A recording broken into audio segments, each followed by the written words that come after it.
three things that take Bitcoin up by 100x from where it is today. The first thing is to legitimize and accept and endorse it as an institutional grade asset. So fair regulation of the asset itself in the securities industry. The second plank is fair accounting.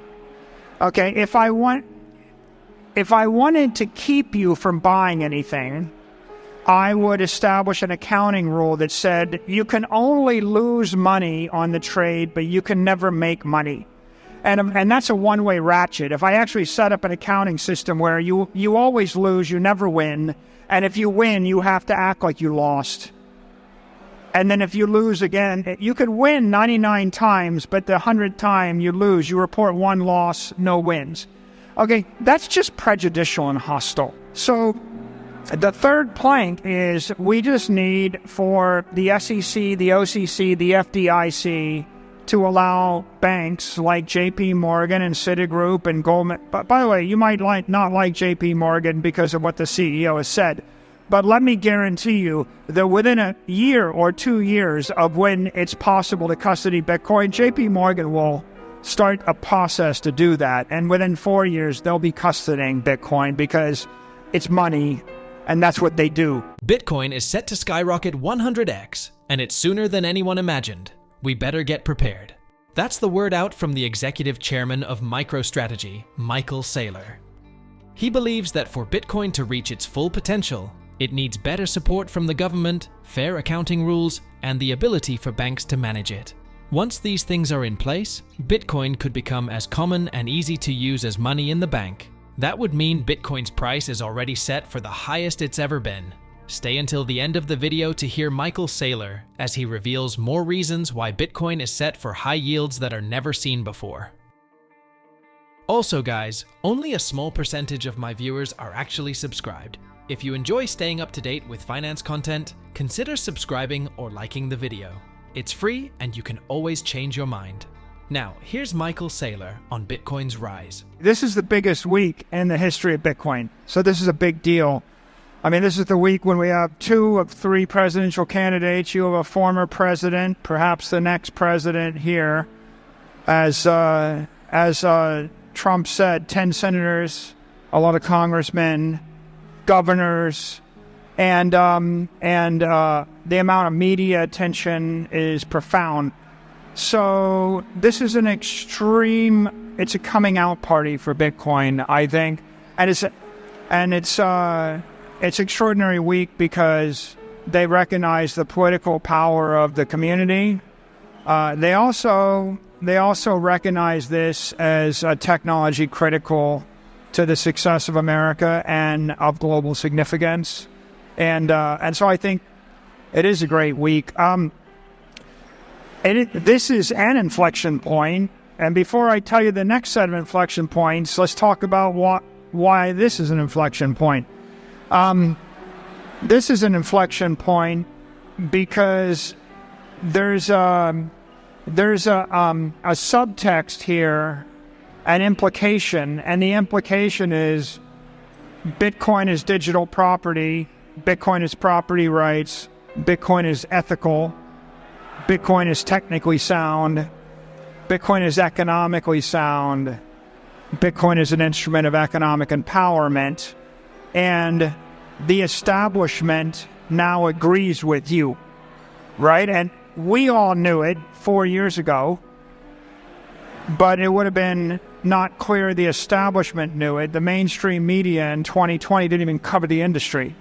And so I think that this is a wake-up call this week to the mainstream and the establishment around the world that Bitcoin is here to stay,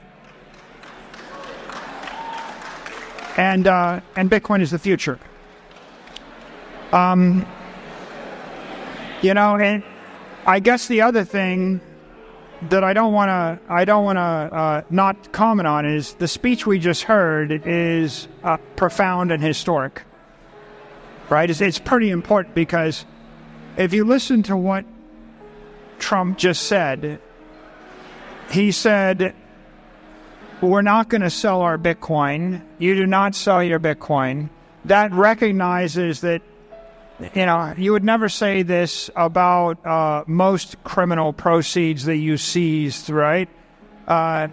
Actually, the truth is, if the United States seized a car, if they seized a drug shipment, if they seized a crate of foreign currency, if they seized pesos, if they seized euros, if they seized paintings or collectibles, if they seized your house, they would sell it, right? I mean, the normal thing is to auction off any kind of that property. So the fact that he would note that it's going to be the policy of the government not to sell it elevates Bitcoin as property that is economically superior to all the other property. So first we have an endorsement, an acknowledgement, Bitcoin is property. And if it is property, you have property rights to it. The second thing is it's better property than that other property, and I recognize it. The third is we're going to create a national United States Bitcoin strategic reserve. That's a big deal.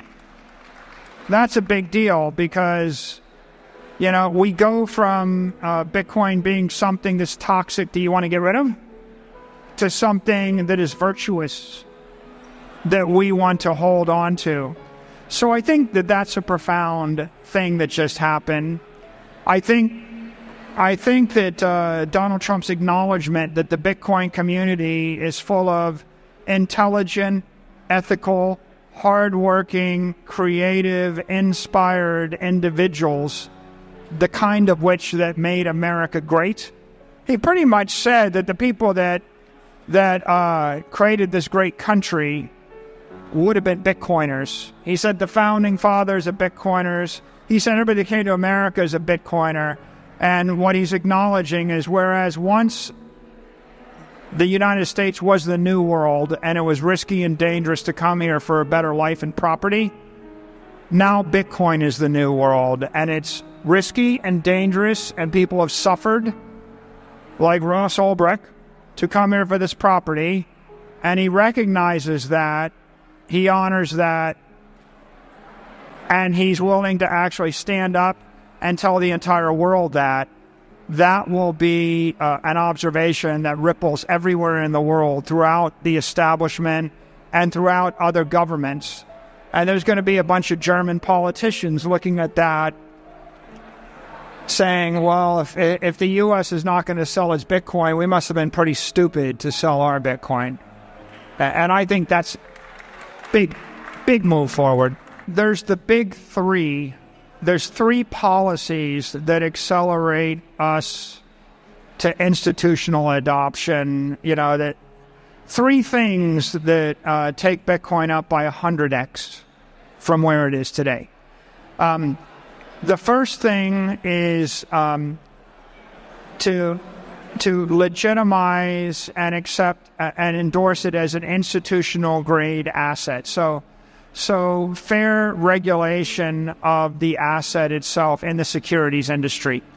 And in January, we got the first installment of that with the approval of the spot Bitcoin ETF, but it was an incomplete regulation because the SEC still denies in-kind creation of ETF shares, and the SEC still denies the ability to trade options on top of spot Bitcoin ETF shares. And the acceptance was given grudgingly. It was basically, I did it because I had to do it, but I didn't like it. Okay, so what's the significance of that? The negative opinion expressed when the approval came, that sits as a shadow over a lot of mainstream investors. We need to flip from a negative opinion to at least a neutral opinion. Like, why is it that a federal regulator isn't expressing an opinion that this asset is good or bad versus that asset? So I think that that's got to change still. I think that the lack of in-kind creates and redemption means that it's a taxable event if I want to contribute Bitcoin or withdraw Bitcoin from an ETF. So if you were to invest in an ETF and it 10x'd and then you wanted to take your Bitcoin as self-custody, you're getting charged 30% of the Bitcoin. If you wanted to move the Bitcoin from an ETF to a bank or to another custodian, you're getting charged as if you sold it, even though you didn't sell it. The second plank is fair accounting. Okay, if I wanted to keep you from buying anything, I would establish an accounting rule that said you can only lose money on the trade, but you can never make money. And that's a one-way ratchet. If I actually set up an accounting system where you always lose, you never win, and if you win, you have to act like you lost. And then if you lose again, you could win 99 times, but the 100th time you lose, you report one loss, no wins. Okay, that's just prejudicial and hostile. Okay, so indefinite intangible accounting allows you to lose but not win. And it's the kind of accounting you give to things you don't want people to buy. And so fair accounting was critical. And this January, it became optional. And next January, it will be mandatory. And so that's a big step forward. Let's just say we're 75% of the way along there, but we'll be sort of at 100% when you have 24 or 36 companies and they're all using the same fair value accounting and everybody's talking about it, and you start to see companies report multi-billion-dollar or 10 mega-billion-dollar gains on that accounting, right? That'll be a big deal. That's two. And then the third is if individuals aren't allowed to self-custody, that's hostile to Bitcoin. If I passed a law saying you can't custody, that's an attack on Bitcoin. If companies can't self-custody, that's an attack on Bitcoin.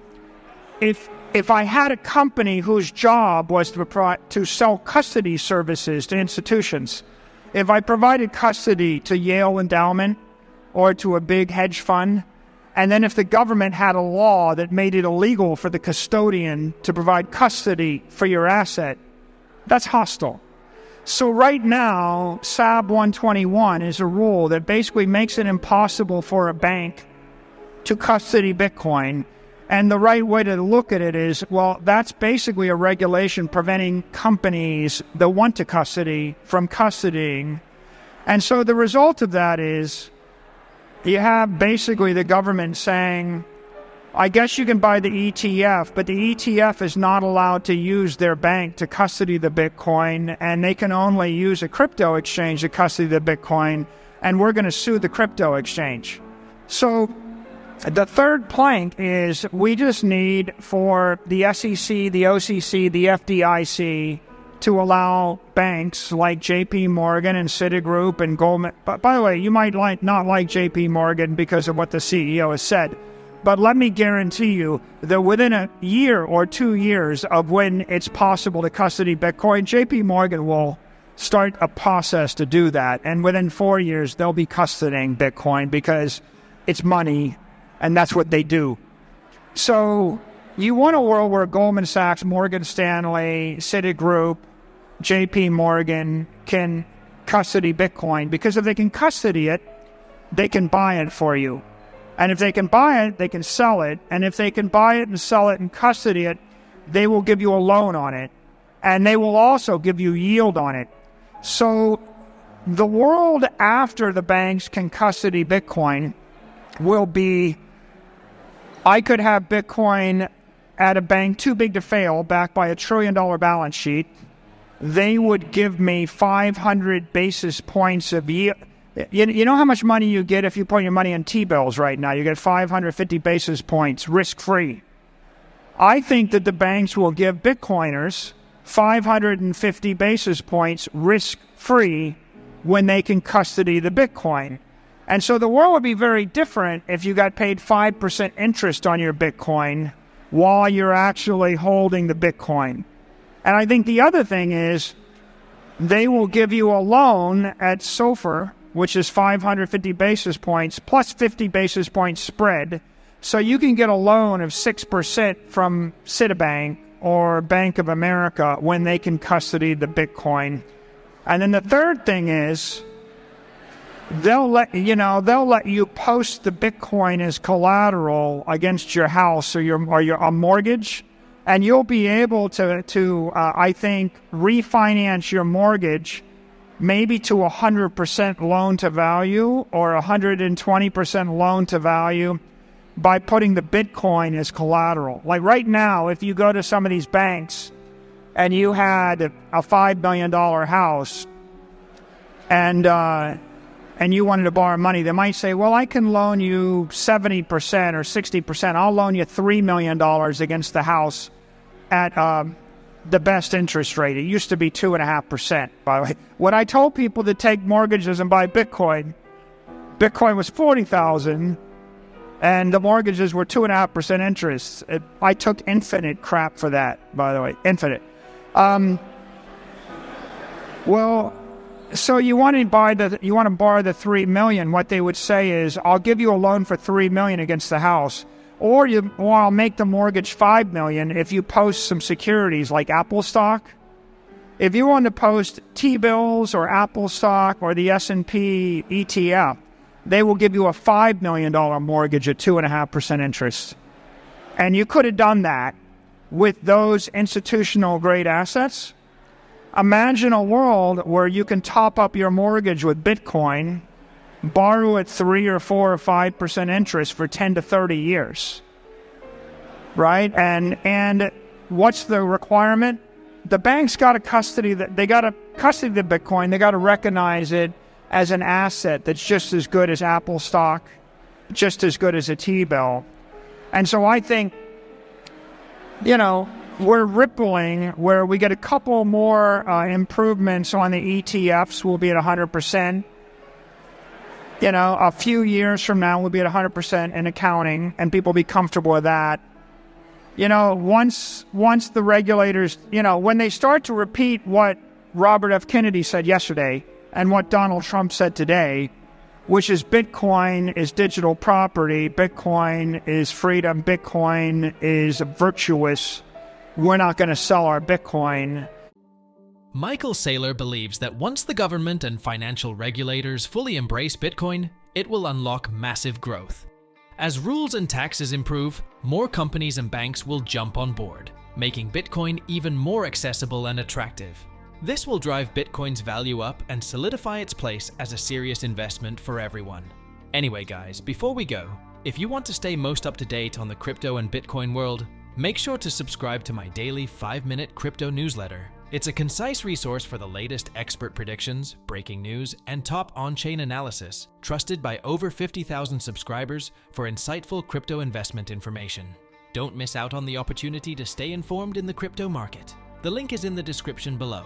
I hope you all enjoyed today's video and that it provided you with some value. I'll see you all in the next one, and as always, all the best.